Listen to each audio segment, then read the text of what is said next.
The timestamp on the blockchain ledger reads 1402 Universal Time Coordinated on March 29, 2022.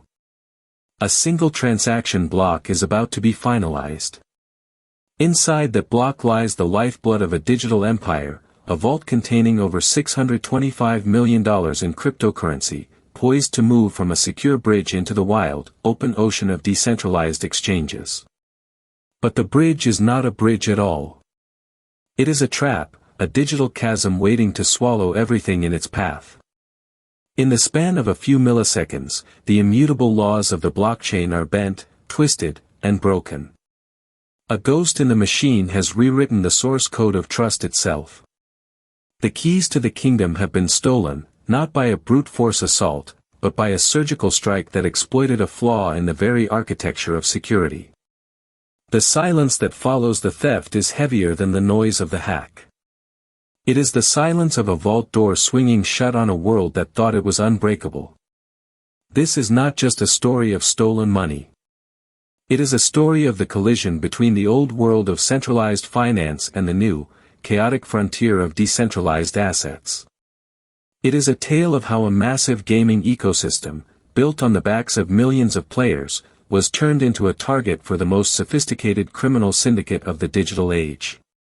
To understand the magnitude of the collapse, we must first look at the world that existed before the breach. In early 2022, the cryptocurrency market was in a state of euphoric fever. The bull run was in full swing, and the narrative was one of limitless growth and technological utopia. Central to this narrative was a company called Sky Mavis, a Vietnamese startup that had achieved the impossible. They had created a bridge between the chaotic world of crypto and the structured world of gaming. Their product, Axie Infinity, was a phenomenon. It was a play-to-earn game where players could buy, breed, and battle digital creatures called Axies, earning cryptocurrency in the process. It wasn't just a game, it was an economy. Millions of people, particularly in developing nations like the Philippines, relied on Axie Infinity for their livelihoods. The game was built on a custom blockchain called Ronin, designed specifically to handle the high transaction speeds required for gaming. But the heart of this entire ecosystem was the Ronin Bridge. This was the critical infrastructure that allowed players to move their assets between the Ethereum mainnet and the Ronin sidechain. It was the gatekeeper, the toll booth, and the vault all rolled into one. The Ronin Bridge was not a typical smart contract.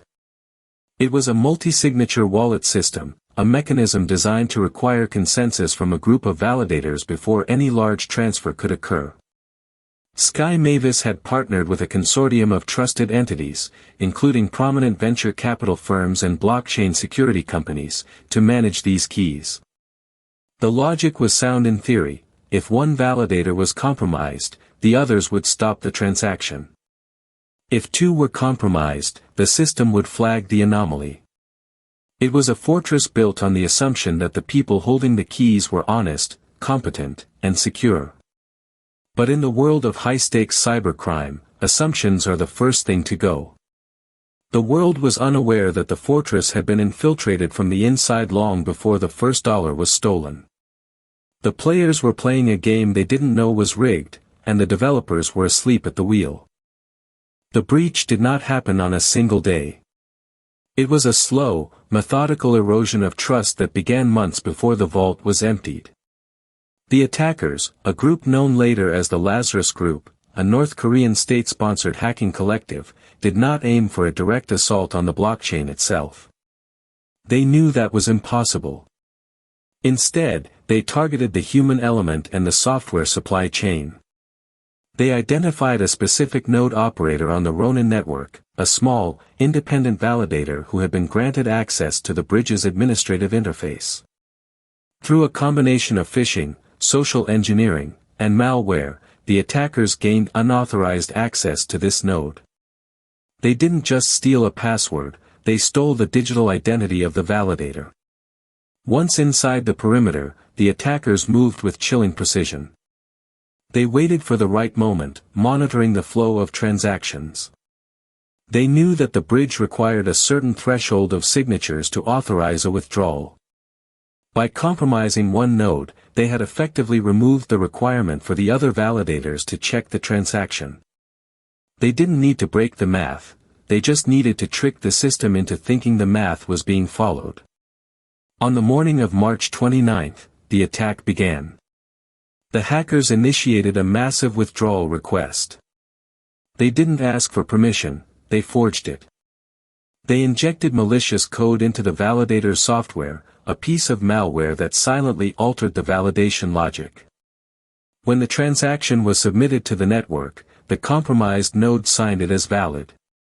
The other validators, unaware of the manipulation, saw the signature and followed suit. The system, designed to prevent theft, became the mechanism of the theft.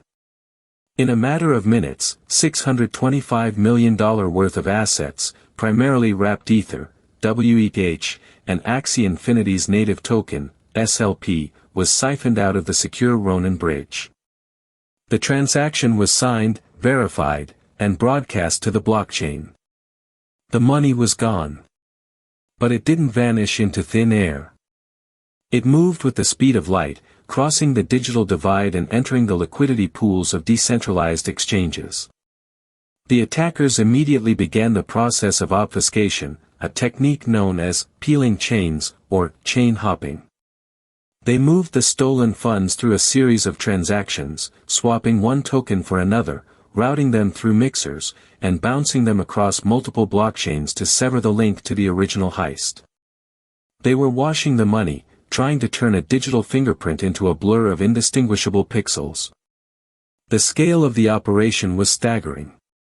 This was not the work of a lone wolf hacker in a basement. This was a coordinated, state-level operation that had been planning for months. The attackers had anticipated the response. They had set up dead drops, encrypted communication channels, and a network of money mules ready to convert the crypto into fiat currency. They knew that once the transaction was on the blockchain, the game was over. The immutable nature of the ledger meant that the theft could not be reversed. There was no bank to call, no police officer to freeze the account. The money was in the hands of the criminals, and the only way to get it back was to hunt it down in the vast, anonymous ocean of the blockchain. The hackers had turned the world's most secure financial infrastructure into a cash register, and they had walked away with the keys. To understand how this was possible, we must look at the technical architecture of the Ronin Bridge. In the world of blockchain, a bridge is essentially a smart contract that locks assets on one chain and mints equivalent tokens on another. The security of such a bridge relies entirely on the trust placed in the validators who manage the locking and minting process. In the case of Ronin, the bridge operated on a multi-signature model. This means that to authorize a withdrawal, a specific number of private keys, held by different validators, must sign the transaction. The system was designed so that no single point of failure could compromise the entire bridge. However, the implementation of this security model was flawed. The vulnerability lay in the way the validators were managed and the software they were running. The Ronin network relied on a small number of validators, and the software used to manage the bridge was not sufficiently audited or hardened against sophisticated attacks. The attackers exploited a vulnerability in the validator's software that allowed them to bypass the multi-signature requirement. By injecting malicious code into the validator's environment, they effectively tricked the system into accepting a transaction that had not been properly authorized by the full set of validators. It was a classic example of a supply chain attack, where the attackers compromised a trusted component of the system to gain access to the whole. The code that was supposed to verify the transaction was modified to accept the forged signature, rendering the multi-signature security model useless. The technical execution was a masterclass in exploiting the gap between theoretical security and practical implementation.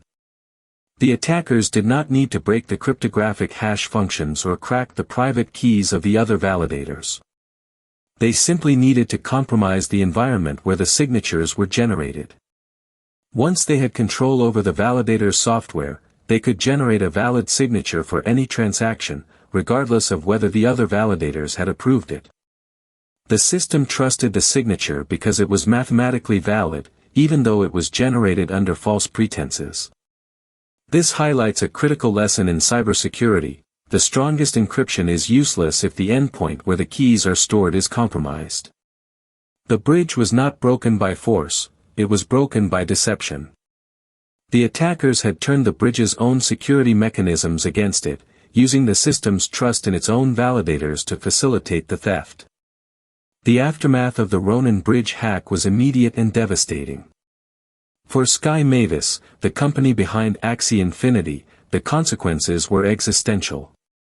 The $625 million loss wiped out a significant portion of their treasury, forcing the company to suspend operations and halt withdrawals for days. The value of the Axie Infinity token plummeted, wiping out billions of dollars in user wealth. Millions of players, many of whom had invested their life savings into the game, found themselves locked out of their assets. The trust that had been built over years of growth evaporated in an instant. The community was in shock, and the future of the game was uncertain. For the broader cryptocurrency ecosystem, the hack sent a shockwave through the industry. It exposed the fragility of centralized bridge systems and the risks inherent in relying on a small group of validators for security. It was a stark reminder that the trustless nature of blockchain was an illusion when it came to bridges and custodial services. The hack also drew the attention of law enforcement agencies around the world. The FBI, the U.S. Department of Justice, and international partners launched a massive investigation. The trail of the stolen funds, while difficult to follow, was not entirely invisible. Blockchain analytics firms began to track the movement of the stolen assets, piecing together the complex web of transactions. The investigation eventually led to the identification of the suspects. In a series of arrests, law enforcement officials apprehended several individuals linked to the Lazarus Group. The suspects were charged with cyber attacks, money laundering, and theft. The case was a rare victory for law enforcement, as it resulted in the recovery of a significant portion of the stolen funds. Over time, billions of dollars in crypto assets were seized and returned to the victims. The arrest served as a warning to other criminal organizations: the anonymity of the blockchain is not absolute, and the reach of law enforcement extends into the digital realm. However, the damage was done. The trust in the Ronin Bridge was shattered, and the reputation of the entire Axie Infinity ecosystem was tarnished.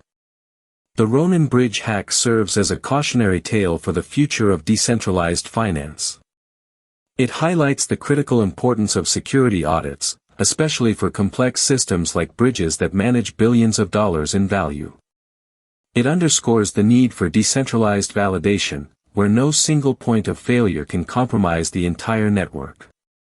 The reliance on a small group of validators, even if they are trusted entities, creates a single point of failure that can be exploited by sophisticated attackers. The hack also emphasizes the need for better security practices at the endpoint level. If the software running on the validators is compromised, the cryptographic security of the system becomes irrelevant. The incident has forced the industry to rethink its approach to bridge security. Many projects are moving towards more decentralized validator sets, increasing the number of nodes required to authorize transactions. Others are exploring zero-knowledge proofs and other advanced cryptographic techniques to enhance security. The Ronin hack has become a case study in cybersecurity courses, a warning of the dangers of complacency and the need for constant vigilance.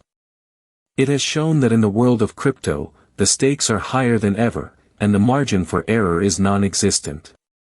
The bridge was broken, but the lessons learned are being built into the foundation of the next generation of decentralized systems.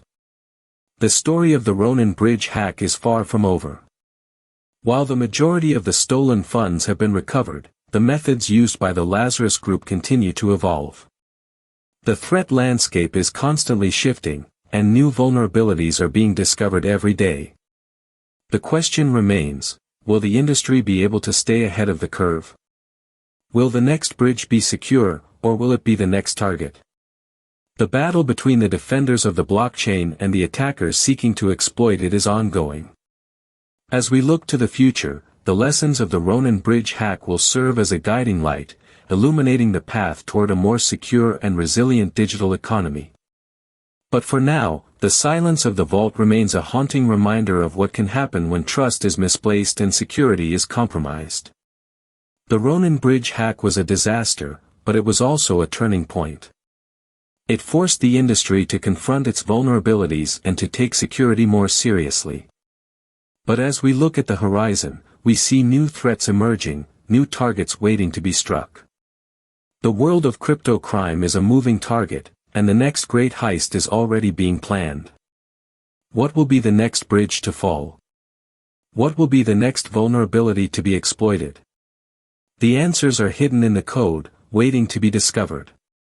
But one thing is certain, the game is far from over. The next mystery is already unfolding, and the stakes are higher than ever before. Stay tuned, because the story is just beginning.